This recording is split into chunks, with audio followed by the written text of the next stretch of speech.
Hello, ladies and gentlemen. Welcome to Calls. This is the 2024 RBC Canadian Data Dive Show. Not a whole lot to get into, as we talked about last night.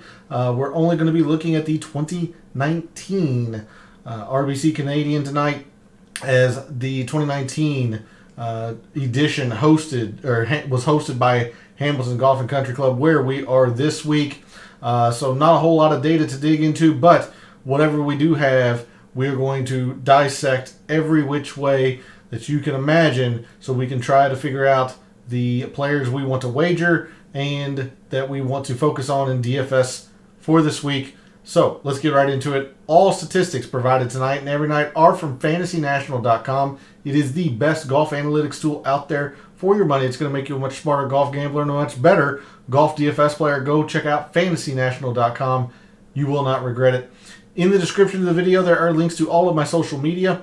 First off, my X and Instagram, where normally I post research every Monday around the previous winners of the tournament, a lot of course statistics, but did not do so this week as Hamilton is brand new to me. I did not follow golf very closely in 2019, so I am essentially learning a new course this week. So no research this week, but most every other week on the PGA Tour, if you want to see the weekly research that I do, give me a follow over at your preferred social media site. X is also where I place my weekly betting cards and my top player usage in the DFS contests I play.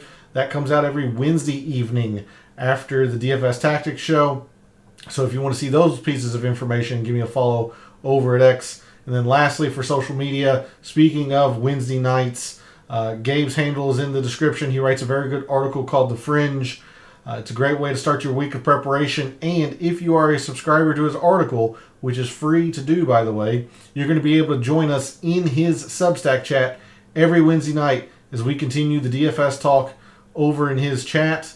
We talk about game theory, our favorite areas of the price board, players that we are fading that week, pivoting to, and all of that. So the only way you're going to be able to join us and continue the discussion after calls in the DFS Tactics show is if you are a subscriber to his article. So go show him some support. Follow him over on social media as well. Lastly, we are live. Chat is open. Heard from a couple of you last night that the Charles Schwab did not go very well. So much like mine, was not a very productive week. So we're going to try to build some momentum heading into a major portion of the PGA tournament schedule with 3 premier events, or 2 signature events and a major in the next 3 weeks. We're going to try to build some momentum for those 3 tournaments. We are going to check out everything with Hamilton from 2019 and figure out the players in the field this week. So I want to hear from you all. Is Rory your definite favorite? Have you made any wagers? Who have you been looking at this week so far in your research? So let's dig into the weeds of the data for the 2024 RBC Canadian Open. And we start as we normally do on a Monday evening over at the extended wind finder forecast. So we covered Hamilton quite extensively last night. We went on a hole-by-hole preview in Pro Visualizer. Took a look at the course in several different facets. Pro Visualizer, Fantasy National, of course, and their course breakdown. The official scorecard, which is listed as longer than both of the other sources. So we have a lot to dig into for the 2019 RBC Canadian Open and figure out the players we want to figure out or to focus on this week. But in terms of an extended look at the forecast, it doesn't look like a whole lot of wind is in play, at least, 48 to maybe 60 hours from the tournament starting. Maybe a little bit of gusty winds on Thursday, but pretty pleasant, high in the mid-60s. You see Friday, very little wind, especially in the afternoon. Again, this is way too early in the week to try and decipher a half of the draw that we might want to focus. But at least in an extended look, it does appear that the Friday PM would have the advantage if this forecast holds. But again, it's just way too far out in advance to think of anything like that. And then Saturday, very, very pleasant day, beautiful, high of 70, very little wind. It does look like there is some rain in the forecast for Sunday, but not a whole lot of wind. So there is a look at your extended forecast for Ancaster, Ontario, and the RBC Canadian Open, at least in terms of a future look, as it looks like they're getting quite a bit of wind and a little bit of rain today. So maybe the course might be a tad bit softer, but I still think it's going to play as it would without any rain. So with that, we'll move straight into Fantasy National, and let me set this for the last 36 and the previous 2 years. One thing what we know for certain about Hamilton Golf and Country Club is it's short. It is a par 70, so maybe not necessarily as short as you might think, but it's definitely on the shorter end. It's under 7,100 yards in terms of total yardage. So in the past 2 years on short courses, our top performers have been Eric Cole, Sahith Theegala, Sam Burns, Seamus Power, Tom Kim, Mark Hubbard, Ryo Hitsatsune, Bo Hostler, Adam Scott, and JJ Spawn. While I'm thinking about it, there have been 2 more field changes since last night's show. Earlier today, Alejandro Tosti and Anders Albertson withdrew from the RBC Canadian Open. So do make a note of that. These 4 players have decided not to tee it up this week in Canada. Jimmy Stanger and Chris Goddard, who withdrew over the weekend, Alejandro Tosti and Anders Albertson have also decided not to play. But there's a look at your top performers on short courses. Let's take a very, very quick sneak peek at the 2019 leaderboard and just a quick explanation as to why we're not going to be looking at any scoring filter. 3 rounds played to average, 1 to difficult. My guess is, again, this is going to play about average in terms of difficulty, and I just don't like using that filter. It's just personal preference on my end. So with that, not a whole lot else in terms of, kind of a big picture view that would seem prudent to look at for Hamilton. This is a Harry S. Colt design, so no architect filter. Again, we looked at Windfinder, at least the extended forecast. Not a whole lot of wind in play. Maybe you could look at calm. I don't suppose that would be an issue. So our top players in calm winds in the past 2 years: Rory, Eric Cole, Tommy Fleetwood, Tom Kim, Keith Mitchell, Dylan Wu, Doug Gim, JJ Spawn, Matthias Schmid, and Adam Hadwin. But with that, let's just go ahead and jump to the prior leaderboard. The only one that we're really going to be looking at this evening and all week, 2019, when Hamilton hosted the RBC Canadian Open. But the course has went through a renovation since then. It has been lengthened. A lot of rough has been taken out, replaced with closely mown area around the greens. So it's not going to be the exact same course. Much like Colonial, familiar, but not the exact same. And we can see Rory ran away in 2019 in this tournament, shot ridiculously well, 22 under, just absolutely overpowered the golf course. Everybody else, you can see it played to about average. Minus 15 was T2 from Webb Simpson and Shane Lowry. Neither of these players are bombers. Off the tee, they much more rely on precision. Same with Matt Kuchar, Snedeker, Hadwin, Sungjae. All of these guys are much more about precision as opposed to distance. So it'll be interesting to keep that in mind as we go through the evening. But looking at the 2019 leaderboard and the strokes gained, if we just kind of highlight the top 19 here just due to ties, at the extreme top, of course, you have Rory, you have a couple other players, but I want you to notice that not a whole lot in terms of strokes gained, due to the fact that there are a lot of forced layups here at Hamilton. So really the only way Rory and players like DJ, when he was still on tour, Justin Thomas, the only way they're going to really dominate is on the par fives with their length, maybe the drivable par four. I did learn today that it is uphill, so only the biggest of hitters, I imagine, will be able to reach that green. Much more about precision, seemingly, around Hamilton. And if we sort on that off the tee, of course, Rory ran away, but not a whole lot of correlation. I mean, Brandon Hagee was excellent off the tee, but you see his short game struggled and he missed the cut.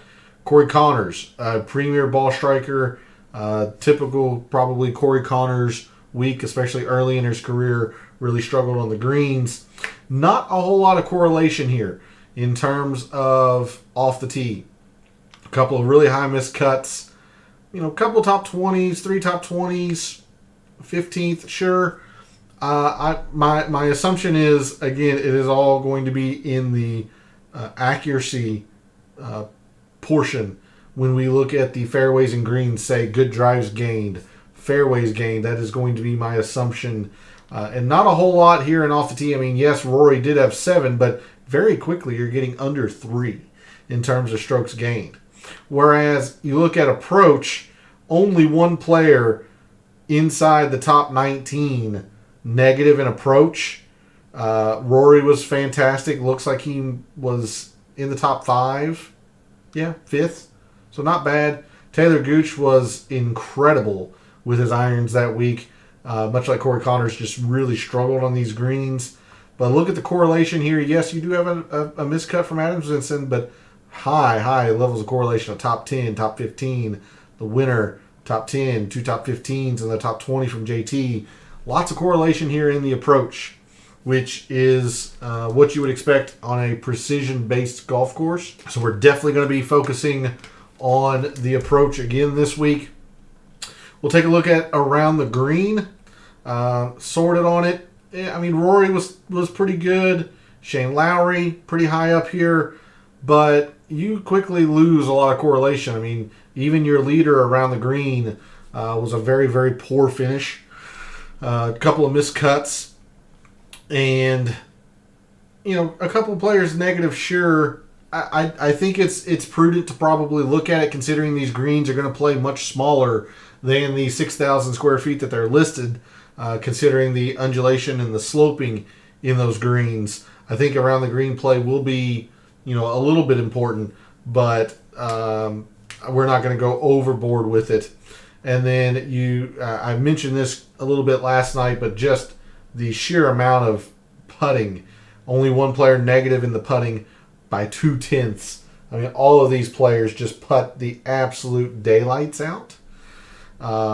6, 7, 7.5, 9, 7, 8.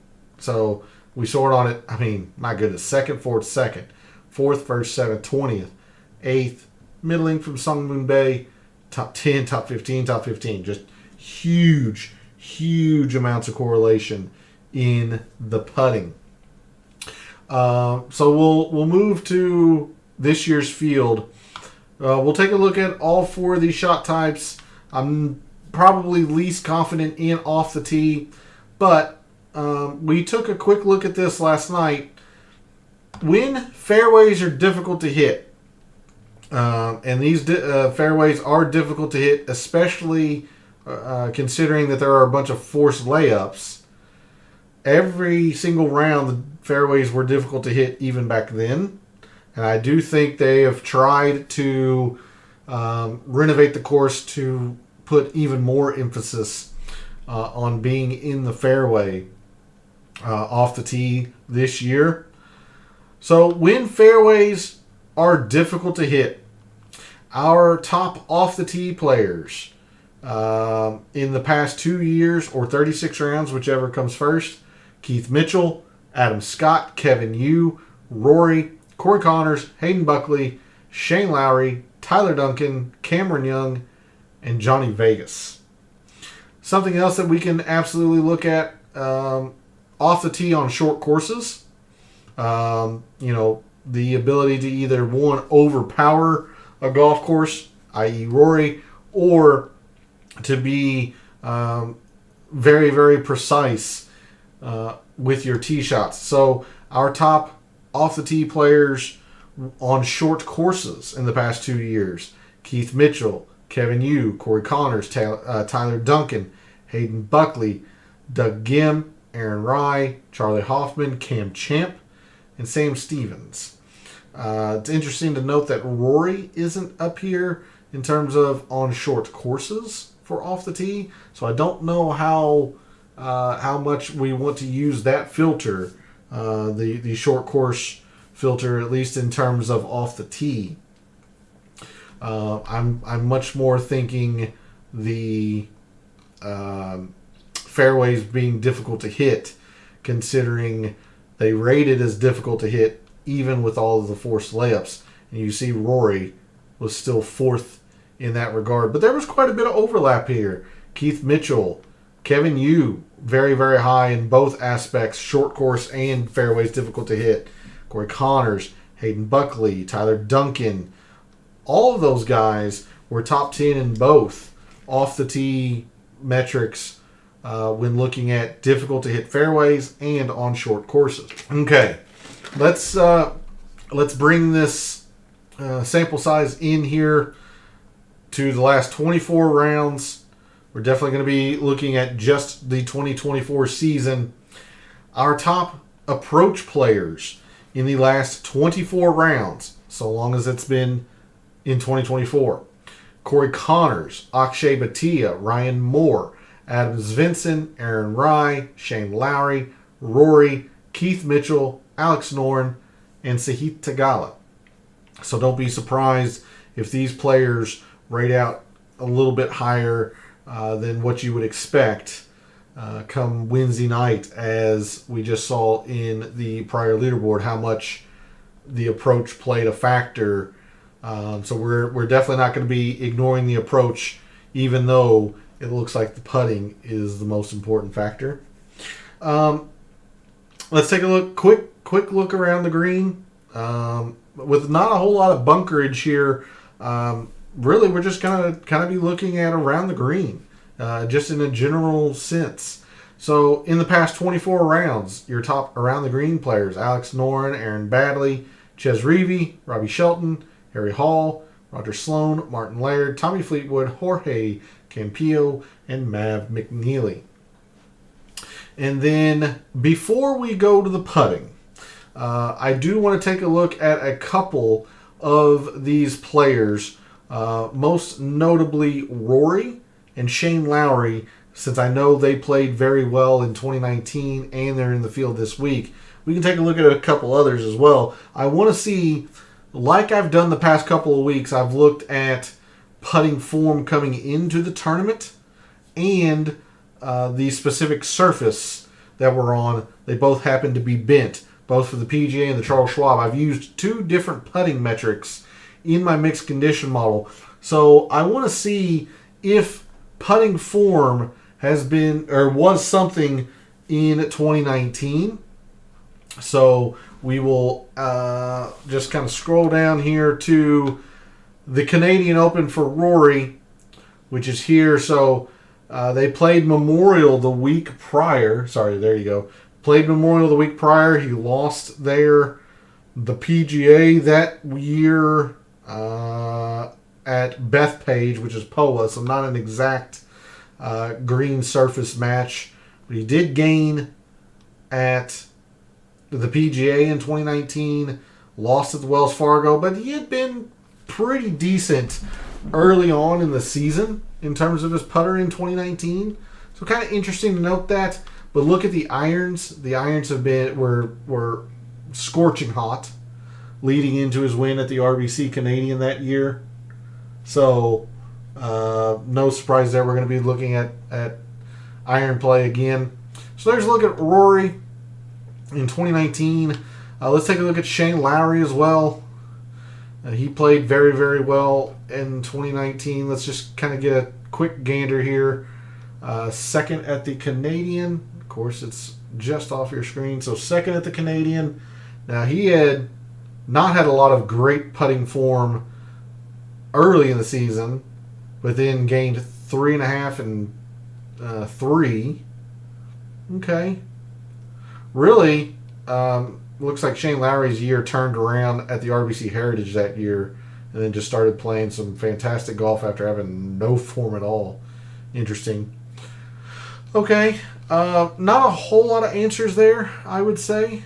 Let's see who else is up here. Webb. We can take a look at Webb really quickly. See how he played leading into the 2019 Canadian. So he gained 9 strokes. It was kind of hit and miss leading into it. Did play well at the Masters, so I imagine majority of these strokes gained were positive. The irons were still good there as well, good iron form leading into his Canadian Open runner-up. So not sure I'm going to be using the same logic of putting, or at least recent putting form coming in. It's something that I'll definitely have to dig into more tomorrow in preparation for the mixed condition model. What we are going to do, though, is we're going to dissect some bent putting. Now, in 2019, Hamilton played every single round to average in terms of speed. And I mentioned it last night. I don't think I feel terribly comfortable filtering just to average bent greens. Having said that, what we looked at last night was all of bent, and you're getting several different types of greens there. I mean, you're getting the Memorial, you're getting the PGA Championships that are on bent, you're getting the Masters, which are always faster lightning bent. So let's take a look and see how big this sample size, well, I meant to say average in terms of green speed. Let's see how big this sample size is in terms of average speed bent greens. Yeah, it's not a lot. It's just not a lot. I don't feel terribly confident in filtering this far down into the data. So the Zozo, the Barbasol last year, the RBC Canadian last year, which was played at St. George's, I believe. I could be wrong with that. No, Oakdale. My apologies. So the Byronell TBC Craig Ranch. So not a whole lot here, and then you quickly get back into the 2022 and 2021. So I mean, there is not a lot here in terms of average speed bent greens. That was 19 rounds. Ryan Moore, Barbasol, RBC Canadian, Shriners, the John Deere historically maybe had some rounds, but we'll sort on it. I think I'm more so focused on just bent green putting, but if you want to put the emphasis on average speed bent greens, your best putters on those greens, again, average speed bent greens, your best putters have been Mav McNeely, Tommy Fleetwood, C.T. Pan, Justin Lauer, Eric Cole, Tom Kim, Sang Yul No, Sahith Theegala, Matty Schmidt, and Adam Scott. However, I think I am just going to be looking at bent greens the past couple of years. One, the sample size is much larger. Most players have 36 rounds. And while they might have some lightning, fast or lightning speeds in them, I just feel more comfortable looking at the entirety of the bent. So, like for example, the Zozo here. I don't know if we'll get green speed. So we had a couple of fasts, even a lightning, this past fall at the Zozo. The Shriners typically is fast or even lightning. So fast. This is just Eric Cole. Again, it's not a great apples to apples comparison, but I just don't think there's enough data to use average speed bent greens. So all that long-winded explanation out of the way, our top bent green putters in the past couple of years: Sahith Theegala, Mav McNeely, Sam Burns, Justin Suh, Eric Cole, Harry Hall, Richie Warinsky, Aaron Baddeley, Mackenzie Hughes, and Bo Hostler. And these players are going to rise significantly considering the amount of importance putting carried in 2019 here at Hamilton. All right, let's check fairways and greens. Get this prepared for that. And again, my assumption is distance really isn't going to matter. Yeah, I mean, look, Rory was fantastic. Probably led the tournament. Yeah, so he led the tournament, but you see, when sorted on distance, Rory and DJ, top 20, it can work to your advantage, but you have to be so very precise here at Hamilton that players like, for example, Cameron Champ, who hit it a mile, generally aren't the most accurate. That's why they still struggle. Players like Brandon Hagee, who missed the cut here in 2019, they hit it a long way, but still is not guaranteed success because you have to be accurate. You see Rory had the distance and the fairways. A lot of reason why he won. But anyway, so distance, not a big deal at all. Even some of these players that are positive besides Rory, I mean, 12 over 4 rounds, that's pretty much field average. A 0.5 over 4 rounds is exactly field average, essentially. So not a whole lot there. Look at the players that are positive in terms of fairways. Yeah, it does kind of lose a little bit towards the bottom half of the top 19 here, but other than Shane Lowry and Danny Willett, all of them were positive in fairways. All of them were positive in good drives as well. So I'm thinking good drives gained, at least from 2019, is the metric that we're going to be focused on. We sort here on the fairways, a top 10, a top 20, a middling from ZJ, middling from Furyk. Rory was pretty good, but not necessarily the direct correlation that you might think in terms of fairways. Excuse me, but the good drives. Top 10, your winner was second. Top 10, middling from Jim Furyk, a couple of pretty poor made cuts. Another top 10, a top 15. It looks like good drives gained would be the way you'd want to go about it. And perhaps maybe some greens as well, considering these greens will play small. But again, it's all about the accuracy and the precision, not the distance. So we'll take a look at this, at these metrics in a few different ways. Again, when fairways are difficult to hit, your top fairways gained players in the past 2 years or 36 rounds have been Aaron Rai, Ryan Moore, Zach Blair, Carson Young, Tyler Duncan, Doug Gim, Hayden Buckley, Ches Reavie, Austin Cook, and Zach Johnson. When fairways have been difficult to hit, your top good drives gained players: Shane Lowry, Corey Connors. So it's nice to see 2 players who performed very well in 2019. Shane Lowry, Connors. I think he actually might have missed the cut, this was the beginning of his kind of career. But again, always good to see players rise on metrics that historically players have performed well at. So Lowry, Connors, Matthew Neesmith, Aaron Rye, Carson Young, Joel Damon, Keith Mitchell, Zach Johnson, Tyler Duncan, and Tom Kim are your top good drives gained players when fairways have been difficult to hit. And the more I think about it, I thought about looking at this on short courses, but I mean, again, I just think these fairways they were difficult to hit in 2019. I think it's going to play roughly similar to that. They've made sure to add some bunkering in landing areas and whatnot. So I do think fairways are going to be pretty difficult to hit this week.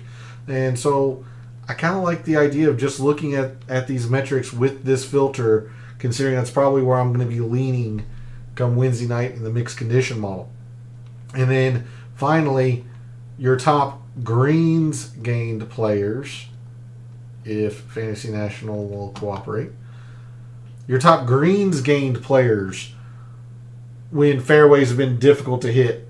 Corey Connors, Matthew Neesmith, Johnny Vegas, Shane Lowry, there's Rory, Russell Knox, C.T. Pan, Cameron Young, Keith Mitchell, and Zach Johnson. So Zach Johnson was up here top 10 on all of these with fairways difficult to hit. Again, he's much more of a precision-based player as opposed to distance, so that might not be surprising. Keith Mitchell was up here in all top 10 in terms of, or at least he was top 10 for good drives and greens. Zach Johnson was up here. He was the only player that was top 10 in all three, fairways, good drives, and greens. Neesmith, third and second in the two probably more important good drives and greens. Connors, second and first. Lowry, first and fourth. C.T. Pan, 11th and 7th. Pretty strong. So some names to consider this week, especially with regard to precision and accuracy with the difficult filter selected for fairways. No sand saves, no scrambling that we're going to look at. So we will now move to scoring. And I normally like to combine a scoring metric like birdies are better, like eagles, birdie, etc., with a scoring filter, easy to par, difficult to par. But I've mentioned how I don't like the average relative to par filter, so we are definitely going to be looking at short course, using the short course filter in whatever we decide to look at. So let's take a look at scoring in 2019. Again, just looking at the top 19 or so, looks like it was a bit more about the bogey avoidance, with the exception of Rory, who again just ran away with it. Webb Simpson, bogey avoidance. Shane Lowry slightly to the birdies. Matt Kuchar slightly to the birdies, but then you have a pretty good run here of players that were much more favorable to the bogey avoidance. So the majority of your top 10 were in the bogey avoidance, which makes a lot of sense considering, considering it lended itself mostly to the more difficult end of average on the scoring spectrum. We'll take a look at both, obviously, and eagles do happen here. You've got a drivable par 4, both par 5s are attackable. You see Sungjae gained, he apparently had quite a few eagles. Ben Silverman had some eagles in 2019. Eagles do happen, so because of that, Rory ran away. But the reason why I'm kind of leaning towards the bogey avoidance is you kind of lose some correlation here after the top 8 or so. You got a couple of top 20s, a 44th from J.J. Spawn, 2 missed cuts from Drew Nesbitt and Brandon Hagee, whereas the bogey avoidance, you don't have the missed cuts up here. You have a 44th and a 35th. Maybe not as direct considering Rory led in the birdies, but second, 14th, top 10, top 20, runner-up, top 5, winner, top 5, top 10. I mean, it's still very strong. Much like what I say about a lot of courses, the more consistent metric is the bogey avoidance, the higher raw numbers, and probably your best chance at finding the winner comes in the birdies gained.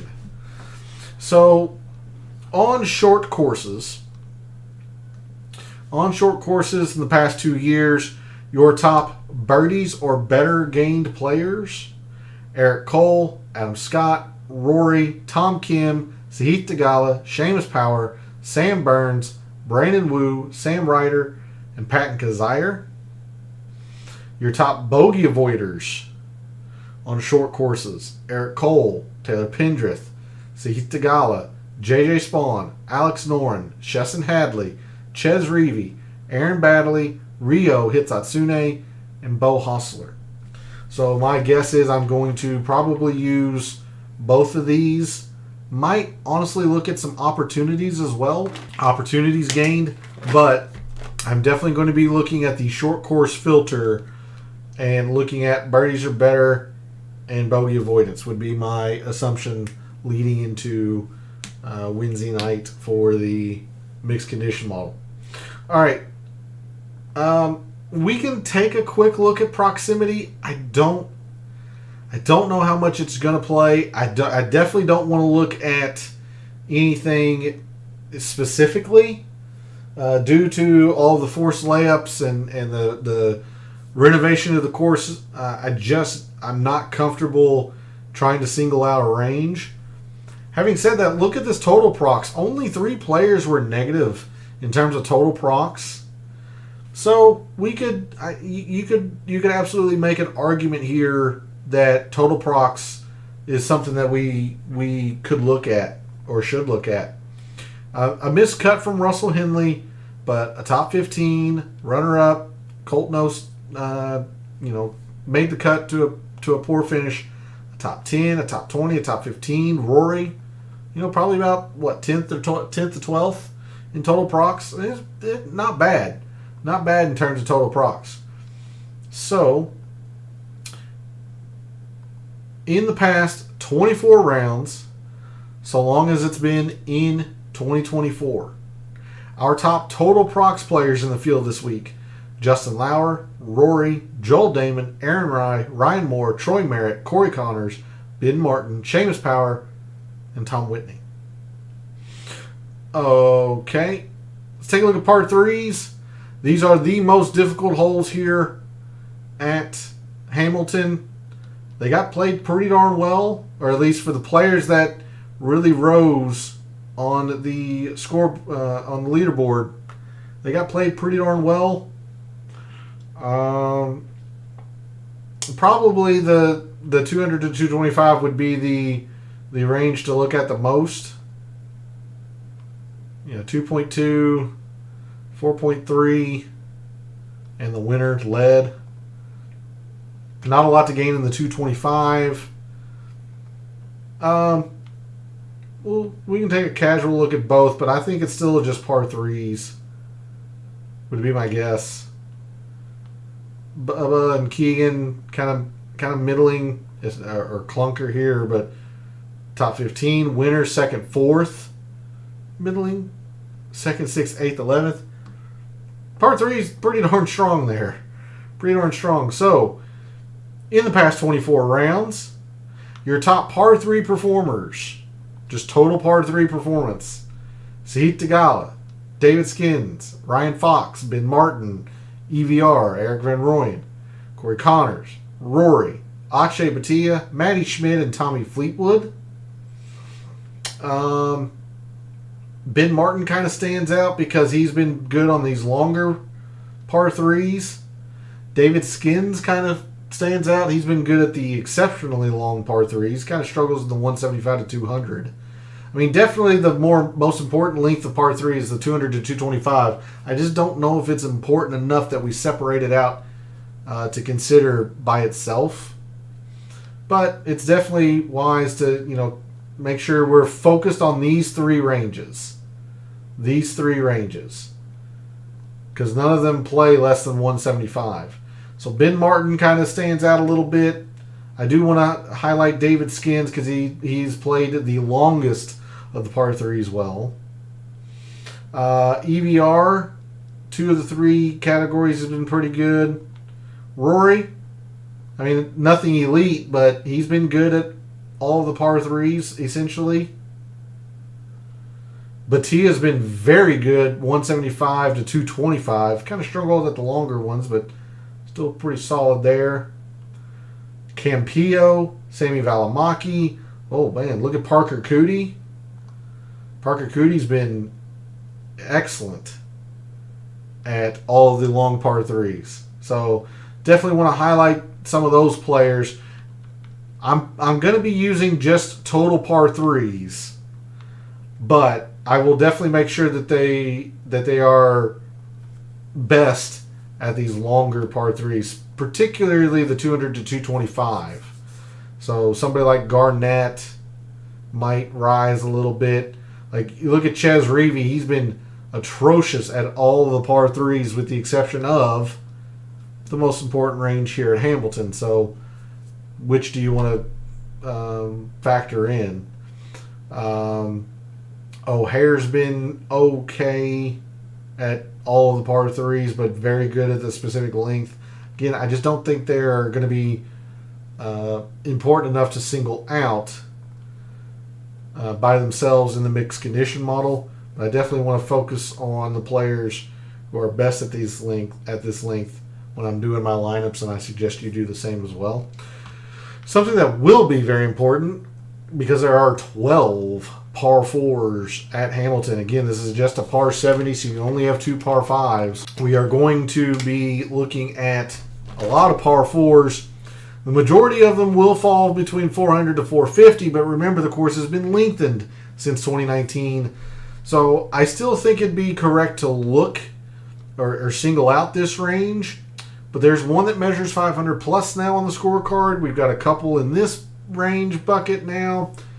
So probably not as emphasized as we would have taken it from 2019, but definitely still the most important range. So again, looking at the top 19, every single player positive in terms of par 4s. In fact, you have to come down all the way outside the top 34 before you get your first negative in a player of the par 4s. I mean, just important. And look at the 400 450. All but one player was positive in them. Rory dominated them. Brad Snedeker dominated these par 4s. So lots of emphasis. Putting par 4s this week. Maybe slightly under them is the approach. So your top par 4 performers in the field this week: Tommy Fleetwood, Alex Noren, Rory, Justin Lauer, Joseph Bramlett, Martin Laird, Aaron Rai, Zach Johnson, Mark Hubbard, and Ben Griffin. If we look solely at the 400 to 450, which again, I think is going to be the most important range, but not as dominant as it was in 2019. Batia, Kuchar, Sahith Theegala, Patton Kizzire, Mac Meisner, who had a very, very good Charles Schwab Challenge. Alex Noren, Real Hitsatsune, Matty Schmid, C.T. Pan, and Zach Johnson are your top 10 in terms of the specific length, the par 4 that I think is going to be the most important at Hamilton this week. And then we will round out the show with the par 5s. Rory, of course, played them well. Shane Lowry. Now, both par 5s in 2019 played under 550 yards. They have lengthened one of them to play over 550 now. So I do think it's probably best we just look at total par 5s. Your top par 5 performers in the field this week: Mac Hughes, Rory, Akshay Bhatia, Rico Hoey, S.H. Kim, Victor Paris, Matty Schmid, Brandon Wu, Thor Bjorn Olesen, and Alex Noren. So we bring us back to the strokes gained. Again, a shorter show this evening since there is no early look file, no research to cover, considering this is essentially a brand new course for me, as I was not in or pay attention much to golf in 2019.